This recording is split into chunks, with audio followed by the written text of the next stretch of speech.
বন্ধুরা, movie starting আমাদের কতগুলো লোককে দেখানো হয় যারা বরফের ওপর দিয়ে কয়েকটা ট্রাক নিয়ে যাচ্ছিল। কিন্তু ঠিক তখনই তারা দেখে যে সেই তিনটে ট্রাকের মধ্যে সব থেকে পেছনের ট্রাকটা আস্তে আস্তে করে বরফের নিচে ঢুকে যাচ্ছে এবং তাদের মধ্যে একটা বন্ধুর পাটা একটা দড়ির সাথে আটকে গিয়েছিল, যেটা এই দুটো ট্রাকের মাঝখানে বাঁধা ছিল।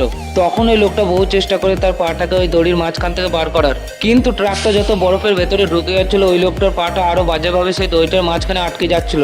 এরপর একটা মেয়ে তাড়াতাড়ি করে গাড়ি থেকে নেমে তাদের ওই বন্ধুটাকে দেখতে আসে, কিন্তু ততক্ষণ ওই বন্ধুটা সেই ট্রাকটার সাথে অনেকটাই বরফের নিচে ঢুকে গিয়েছিল। তখন ওই মেয়েটা তার বন্ধুর কথা মতো সেই ট্রাকের সঙ্গে বাঁধা দড়িটা কেটে ফেলে, আর দড়িটা কাটতেই তার বন্ধু এবং সেই ট্রাকটা দুজনেই সেই বরফের নিচে ঢুকে যায়।